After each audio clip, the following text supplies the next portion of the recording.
Las muchachas del lugar volvían de la fuente con sus cántaros en la cabeza, volvían cantando y riendo con un ruido, y una algazara que solo pudieran compararse a la alegre algarabía de una banda de golondrinas cuando revolotean espesas como el granizo alrededor de la veleta de un campanario.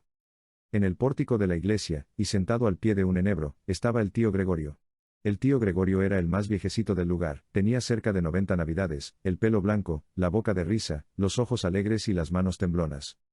De niño fue pastor, de joven soldado, después cultivó una pequeña heredad, patrimonio de sus padres, hasta que, por último, le faltaron las fuerzas y se sentó tranquilo a esperar la muerte, que ni temía ni deseaba. Nadie contaba un chascarrillo con más gracia que él, ni sabía historias más estupendas, ni traía a cuento tan oportunamente un refrán, una sentencia o un adagio. Las muchachas, al verle, apresuraron el paso con ánimo de irle a hablar, y cuando estuvieron en el pórtico, todas comenzaron a suplicarle que les contase una historia con que entretener el tiempo que aún faltaba para hacerse de noche, que no era mucho, pues el sol poniente hería de soslayo la tierra, y las sombras de los montes se dilataban por momentos a lo largo de la llanura. El tío Gregorio escuchó sonriendo la petición de las muchachas, las cuales, una vez obtenida la promesa de que les refería alguna cosa, dejaron los cántaros en el suelo, y sentándose a su alrededor formaron un coro, en cuyo centro quedó el viejecito, que comenzó a hablarles de esta manera. No os contaré una historia, porque aunque recuerdo algunas en este momento, atañen a cosas tan graves, que ni vosotras, que sois unas locuelas, me prestaríais atención para escucharlas, ni a mí, por lo avanzado de la tarde, me quedaría espacio para referirlas. Os daré en su lugar un consejo. Un consejo. Exclamaron las muchachas con aire visible de mal humor. Va, no es para oír consejos para lo que nos hemos detenido, cuando nos hagan falta ya nos los dará el señor cura. Prosiguió el anciano con su habitual sonrisa, y su voz cascada y temblona que el señor cura acaso no sabría dárosle en esta ocasión tan oportuna como os lo puede dar el tío Gregorio, porque él, ocupado en sus rezos y letanías, no habrá echado, como yo, de ver que cada día vais por agua a la fuente más temprano y volvéis más tarde. Las muchachas se miraron entre sí con una imperceptible sonrisa de burla, no faltando algunas de las que estaban colocadas a sus espaldas que se tocasen la frente con el dedo, acompañando su acción con un gesto significativo. ¿Y qué mal encontráis en que nos detengamos en la fuente charlando un rato con las amigas y vecinas? Dijo una de ellas. ¿Andan acaso chismes en el lugar porque los mozos salen al camino a echarnos flores o vienen a brindarse para traer nuestros cántaros hasta la entrada del pueblo? De todo hay, contestó el viejo a la moza que le había dirigido la palabra en nombre de sus compañeras. Las viejas del lugar murmuran de que hoy vayan las muchachas a loquear, y entretenerse a un sitio al cual ellas llegaban deprisa y temblando a tomar el agua, pues solo de allí puede traerse. Y yo encuentro mal que perdáis poco a poco el temor que a todos inspira el sitio donde se halla la fuente, porque podría acontecer que alguna vez os sorprendiese en él la noche. El tío Gregorio pronunció estas últimas palabras con un tono tan lleno de misterio, que las muchachas abrieron los ojos espantadas para mirarle, y con mezcla de curiosidad y burla tornaron a insistir. La noche. Pues ¿qué pasa de noche en ese sitio? ¿Qué tales aspavientos hacéis y con tan temerosas y oscuras palabras nos habláis de lo que allí podría acontecernos? ¿Se nos comerán acaso los lobos? Cuando el Moncayo se cubre de nieve, los lobos, arrojados de sus guaridas, bajan en rebaños por su falda, y más de una vez los hemos oído aullar en horroroso concierto, no solo en los alrededores de la fuente, sino en las mismas calles del lugar. Pero no son los lobos los huéspedes más terribles del Moncayo, en sus profundas cimas, en sus cumbres solitarias y ásperas, en su hueco seno, viven unos espíritus diabólicos que durante la noche bajan por sus vertientes como un enjambre, y pueblan el vacío, y hormiguean en la llanura, y saltan de roca en roca, juegan entre las aguas o se mecen en las desnudas ramas de los árboles. Ellos son los que aúllan en las grietas de las peñas, ellos los que forman y empujan esas inmensas bolas de nieve que bajan rodando desde los altos picos, y arrollan y aplastan cuanto encuentran a su paso. Ellos los que llaman con el granizo a nuestros cristales en las noches de lluvia, y corren como llamas azules y ligeras sobre el haz de los pantanos. Entre estos espíritus que, arrojados de las llanuras por las bendiciones y los exorcismos de la Iglesia, han ido a refugiarse a las crestas inaccesibles de las montañas, los hay de diferente naturaleza y que al parecer a nuestros ojos se revisten de formas variadas. Los más peligrosos, sin embargo, los que se insinúan con dulces palabras en el corazón de las jóvenes y las deslumbran con promesas magníficas, son los gnomos. Los gnomos viven en las entrañas de los montes, conocen sus caminos subterráneos, y, eternos guardadores de los tesoros que encierran, velan día y noche junto a los veneros de los metales y las piedras preciosas. ¿Veis? Prosiguió el viejo señalando con el palo que le servía de apoyo la cumbre del Moncayo, que se levantaba a su derecha, destacándose oscuro y gigantesco sobre el cielo violado y brumoso del crepúsculo. ¿Veis esa inmensa mole coronada aún de nieve? Pues en su seno tienen sus moradas esos diabólicos espíritus. El palacio que habitan es horroroso y magnífico a la vez. Hace muchos años que un pastor, siguiendo a una res extraviada, penetró por la boca de una de esas cuevas, cuyas entradas cubren espesos matorrales y cuyo fin no ha visto ninguno. Cuando volvió al lugar, estaba pálido como la muerte, había sorprendido el secreto de los gnomos, había respirado su envenenada atmósfera, y pagó su atrevimiento con la vida, pero antes de morir refirió cosas estupendas. Andando por aquella caverna adelante, había encontrado al fin unas galerías subterráneas e inmensas, alumbradas con un resplandor dudoso y fantástico, producido, por la fosforescencia de las rocas, semejantes allí a grandes pedazos de cristal cuajado de en mil formas caprichosas y extrañas. El suelo, la bóveda y las paredes de aquellos extensos salones, obra de la naturaleza, parecían jaspeados como los mármoles más ricos, pero las vetas que los cruzaban eran de oro y plata, y entre aquellas vetas brillantes se veían como incrustadas multitud de piedras preciosas de todos los colores y tamaños. Allí había jacintos y esmeraldas en montón, y diamantes, y rubíes, y zafiros, y qué sé yo, otras muchas piedras desconocidas que él no supo nombrar, pero tan grandes y tan hermosas, que sus ojos se deslumbraron al contemplarlas. Ningún ruido exterior llegaba al fondo de la fantástica caverna, solo se percibían a intervalos unos gemidos largos y lastimosos del aire que discurría por aquel laberinto encantado, un rumor confuso de fuego subterráneo que hervía comprimido y murmullos de aguas corrientes que pasaban sin saberse por dónde. El pastor, solo y perdido en aquella inmensidad, anduvo no sé cuántas horas sin hallar la salida, hasta que por último tropezó con el nacimiento del manantial cuyo murmullo había oído. Este brotaba del suelo como una fuente maravillosa, con un salto de agua coronado de espuma, que caía firmando una vistosa cascada, y produciendo un murmullo sonoro al alejarse resbalando por entre las quebraduras de las peñas. A su alrededor crecían unas plantas nunca vistas, con hojas anchas y gruesas las unas, delgadas y largas como cintas flotantes las otras. Medio escondidos entre aquella húmeda frondosidad discurrían unos seres extraños, en parte hombres, en parte reptiles, o ambas cosas a la vez, pues transformándose continuamente, ora parecían criaturas humanas, deformes y pequeñuelas, ora salamandras luminosas o llamas fugaces que danzaban en círculos sobre la cúspide del surtidor. Allí, agitándose en todas direcciones, corriendo por el suelo en forma de enanos repugnantes y contrahechos, encaramándose en las paredes, babeando y retorciéndose en figura de reptiles, o bailando con apariencia de fuegos fatuos sobre el haz del agua, andaban los gnomos, señores de aquellos lugares, cantando y removiendo sus fabulosas riquezas. Ellos saben dónde guardan los avaros esos tesoros que en vano buscan después los herederos, ellos conocen el lugar donde los moros, antes de huir, ocultaron sus joyas. Y las alhajas que se pierden, las monedas que se extravían, todo lo que tiene algún valor y desaparece, ellos son los que lo buscan, lo encuentran y lo roban, para esconderlo en sus guaridas, porque ellos saben andar todo el mundo por debajo de la tierra y por caminos secretos e ignorados. Allí tenían, pues, hacinados en montón toda clase de objetos raros y preciosos.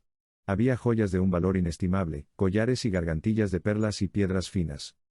Ánforas de oro, de forma antiquísima, llenas de rubíes, copas cinceladas, armas ricas, monedas con bustos y leyendas imposibles de conocer o descifrar, tesoros, en fin, tan fabulosos e inmensos, que la imaginación apenas puede concebirlos.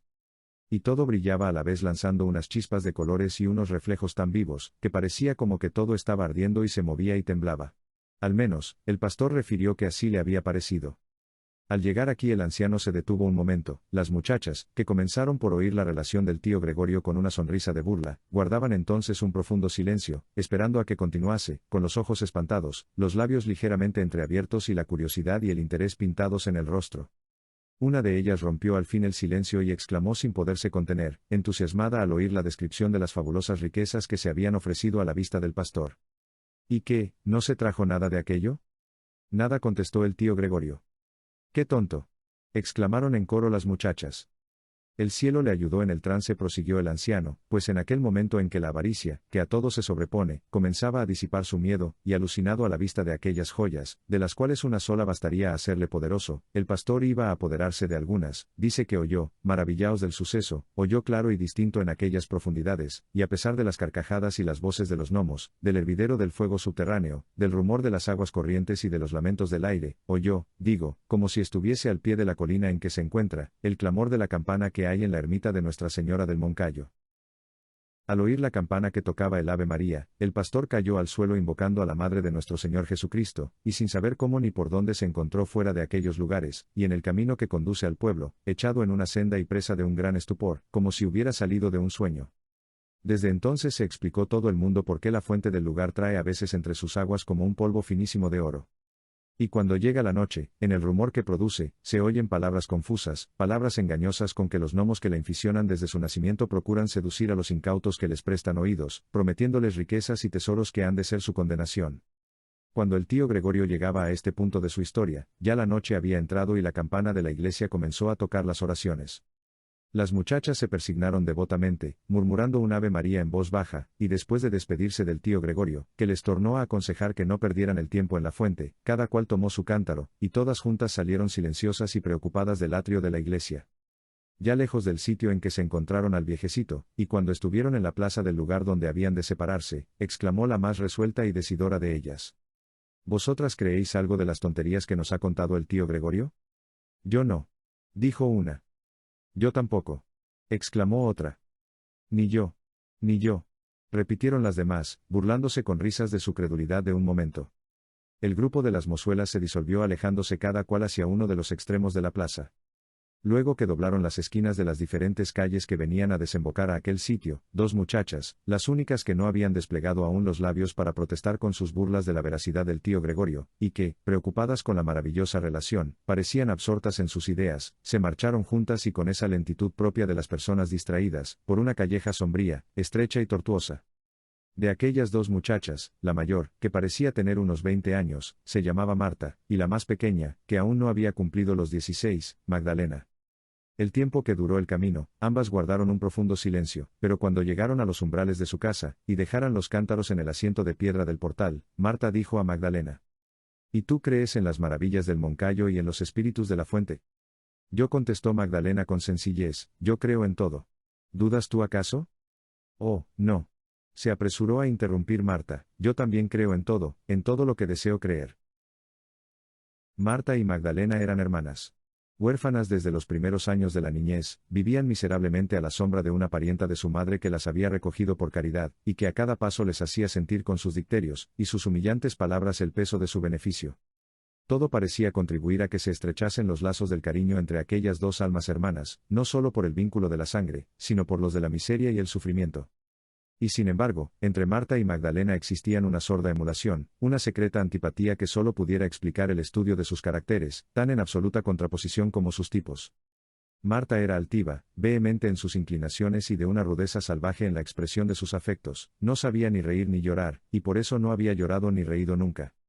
Magdalena, por el contrario, era humilde, amante, bondadosa, y en más de una ocasión se la vio llorar, y reír a la vez como los niños.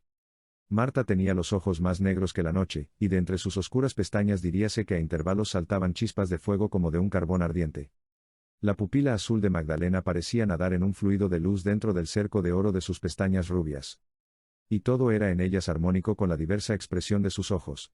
Marta, enjuta de carnes, quebrada de color, de estatura esbelta, movimientos rígidos y cabellos crespos y oscuros, que sombreaban su frente y caían por sus hombros como un manto de terciopelo, formaba un singular contraste con Magdalena, blanca, rosada, pequeña, infantil en su fisonomía y sus formas, y con unas trenzas rubias que rodeaban sus sienes, semejantes al nimbo dorado de la cabeza de un ángel. A pesar de la inexplicable repulsión que sentían la una por la otra, las dos hermanas habían vivido hasta entonces en una especie de indiferencia, que hubiera podido confundirse con la paz y el afecto, no habían tenido caricias que disputarse, ni preferencias que envidiar, iguales en la desgracia y el dolor. Marta se había encerrado para sufrir en un egoísta y altivo silencio, y Magdalena, encontrando seco el corazón de su hermana, lloraba a solas cuando las lágrimas se agolpaban involuntariamente a sus ojos. Ningún sentimiento era común entre ellas, nunca se confiaron sus alegrías y sus pesares, y sin embargo, el único secreto que procuraban esconder en lo más profundo del corazón, se lo habían adivinado mutuamente con ese instinto maravilloso de la mujer enamorada y celosa. Marta y Magdalena tenían efectivamente puestos sus ojos en un mismo hombre. La pasión de la una era el deseo tenaz, hijo de un carácter indomable y voluntarioso, en la otra, el cariño se parecía a esa vaga y espontánea ternura de la adolescencia, que necesitando un objeto en que emplearse, ama el primero que se ofrece a su vista. Ambas guardaban el secreto de su amor, porque el hombre que lo había inspirado tal vez hubiera hecho mofa de un cariño que se podía interpretar como ambición absurda en unas muchachas plebeyas y miserables. Ambas, a pesar de la distancia que las separaba del objeto de su pasión, alimentaban una esperanza remota de poseerle. Cerca del lugar, y sobre un alto que dominaba los contornos, había un antiguo castillo abandonado por sus dueños. Las viejas, en las noches de velada, referían una historia llena de maravillas acerca de sus fundadores. Contaban que hallándose el rey de Aragón en guerra con sus enemigos, agotados ya sus recursos, abandonado de sus parciales y próximo a perder el trono, se le presentó un día una pastorcita de aquella comarca, y después de revelarle la existencia de unos subterráneos por donde podía atravesar el Moncayo sin que lo advirtiesen sus enemigos, le dio un tesoro en perlas finas, riquísimas piedras preciosas y barras de oro y plata, con las cuales el rey pagó sus mesnadas, levantó un poderoso ejército, y marchando por debajo de la tierra durante toda una noche, cayó al otro día sobre sus contrarios y los desbarató, asegurando la corona en su cabeza. Después que hubo alcanzado tan señalada victoria, cuentan que dijo el rey a la pastorcita: pídeme lo que quieras, que, aun cuando fuese la mitad de mi reino, juro que te lo he de dar al instante. Yo no quiero más que volverme a cuidar de mi rebaño, respondió la pastorcita. No cuidarás sino de mis fronteras, replicó el rey, y le dio el señorío de toda la raya, y le mandó edificar una fortaleza en el pueblo más fronterizo a Castilla, a donde se trasladó la pastora, casada ya con uno de los favoritos del rey, noble, galán, valiente y señor asimismo de muchas fortalezas y muchos feudos. La estupenda relación del tío Gregorio acerca de los gnomos del Moncayo, cuyo secreto estaba en la fuente del lugar, exaltó nuevamente las locas fantasías de las dos enamoradas hermanas, completando, por decirlo así, la ignorada historia del tesoro hallado por la pastorcita de la Conceja, tesoro cuyo recuerdo había turbado más de una vez sus noches de insomnio y de amargura, presentándose a su imaginación como un débil rayo de esperanza. La noche siguiente a la tarde del encuentro con el tío Gregorio, todas las muchachas del lugar hicieron conversación en sus casas de la estupenda historia que les había referido. Marta y Magdalena guardaron un profundo silencio, y ni en aquella noche, ni en todo el día que amaneció después, volvieron a cambiar una sola palabra relativa al asunto, tema de todas las conversaciones y objeto de los comentarios de sus vecinas.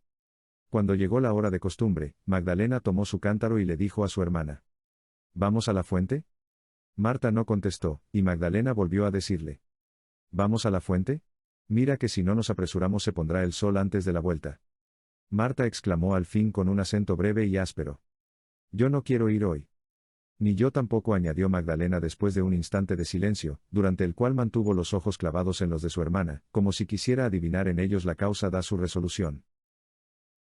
Las muchachas del lugar hacía cerca de una hora que estaban de vuelta en sus casas.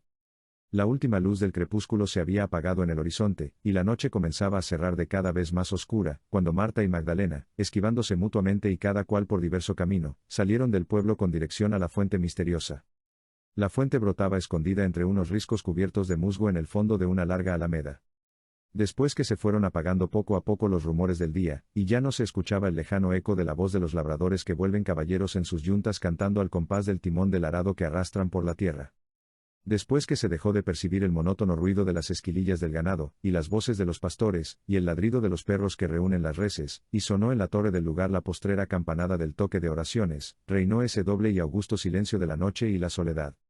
Silencio lleno de murmullos extraños y leves que lo hacen aún más perceptibles. Marta y Magdalena se deslizaron por entre el laberinto de los árboles, y, protegidas por la oscuridad, llegaron sin verse al fin de la alameda. Marta no conocía el temor, y sus pasos eran firmes y seguros. Magdalena temblaba con solo el ruido que producían sus pies al hollar las hojas secas que tapizaban el suelo. Cuando las dos hermanas estuvieron junto a la fuente, el viento de la noche comenzó a agitar las copas de los álamos, y al murmullo de sus soplos desiguales parecía responder el agua del manantial con un rumor compasado y uniforme. Marta y Magdalena prestaron atención a aquellos ruidos que pasaban bajo sus pies como un susurro constante, y sobre sus cabezas como un lamento que nacía, y se apagaba para tornar y crecer y dilatarse por la espesura. A medida que transcurrían las horas, aquel sonar eterno del aire y del agua empezó a producir una extraña exaltación, una especie de vértigo, que, turbando la vista y zumbando en el oído, parecía trastornarlas por completo. Entonces, a la manera que se oye hablar entre sueños con un eco lejano y confuso, les pareció percibir entre aquellos rumores sin nombre sonidos inarticulados como los de un niño que quiere y no puede llamar a su madre. Luego palabras que se repetían una vez y otra, siempre lo mismo, después frases inconexas y dislocadas sin orden ni sentido, y por último comenzaron a hablar el viento vagando entre los árboles, y el agua saltando de risco en risco. Y hablaban así. El agua. Mujer, mujer, óyeme, óyeme y acércate para oírme, que yo besaré tus pies mientras tiemblo al copiar tu imagen en el fondo sombrío de mis ondas. Mujer, óyeme, que mis murmullos son palabras. El viento. Niña. Niña gentil, levanta tu cabeza, déjame en paz besar tu frente, en tanto que agito tus cabellos. Niña gentil, escúchame, que yo sé hablar también y murmuraré al oído frases cariñosas. Marta. Oh. Habla, habla que yo te comprenderé porque mi inteligencia flota en un vértigo, como flotan tus palabras indecisas. Habla misteriosa corriente. Magdalena. Tengo miedo. Aire de la noche, aire de perfumes, refrescan mi frente que arde. Dime algo que me infunda valor porque mi espíritu vacila. El agua. Yo he cruzado el tenebroso seno de la tierra, he sorprendido el secreto de su maravillosa fecundidad, y conozco los fenómenos de sus entrañas, donde germinan las futuras creaciones. Mi rumor adormece y despierta, despierta tú, que lo comprendes. El viento. Yo soy el aire que mueven los ángeles con sus alas inmensas al cruzar el espacio. Yo amontono en el occidente las nubes que ofrecen al sol un lecho de púrpura, y traigo al amanecer, con las neblinas que se deshacen en gotas, una lluvia de perlas sobre las flores, mis suspiros son un bálsamo, ábreme tu corazón y le inundaré de felicidad. Marta. Cuando yo oí por primera vez el murmullo de una corriente subterránea, no en balde me inclinaba a la tierra prestándole oído. Con ella iba un misterio que yo debía comprender al cabo. Magdalena. Suspiros del viento, yo os conozco, vosotros me acariciabais dormida cuando, fatigada por el llanto, me rendía al sueño en mi niñez, y vuestro rumor se me figuraban las palabras de una madre que arrulla a su hija. El agua enmudeció por algunos instantes, y no sonaba sino como agua que se rompe entre peñas. El viento cayó también, y su ruido no fue otra cosa que ruido de hojas movidas. Así pasó algún tiempo, y después volvieron a hablar, y hablaron así. El agua. Después de filtrarme gota a gota a través del filón de oro de una mina inagotable, después de correr por un lecho de plata, y saltar como sobre guijarros entre un sinnúmero de zafiros y amatistas, arrastrando en vez de arenas diamantes y rubíes, me he unido en misterioso consorcio a un genio. Rica con su poder y con las ocultas virtudes de las piedras preciosas y los metales, de cuyos átomos vengo saturada, puedo ofrecerte cuanto ambicionas. Yo tengo la fuerza de un conjuro, el poder de un talismán y la virtud de las 7 piedras y los 7 colores. El viento. Yo vengo de vagar por la llanura, y, como la abeja que vuelve a la colmena con su botín de perfumadas mieles, traigo suspiros de mujer, plegarias de niños, palabras de casto amor y aromas de nardos y azucenas silvestres. Yo no he recogido a mi paso más que perfumes y ecos de armonías, mis tesoros son inmateriales, pero ellos dan la paz del alma y la vaga felicidad de sueños venturosos. Mientras su hermana, atraída como por un encanto, se inclinaba al borde de la fuente para oír mejor, Magdalena se iba instintivamente separando de los riscos entre los cuales brotaba el manantial. Ambas tenían sus ojos fijos, la una en el fondo de las aguas, la otra en el fondo del cielo. Y exclamaba Magdalena mirando brillar los luceros en la altura.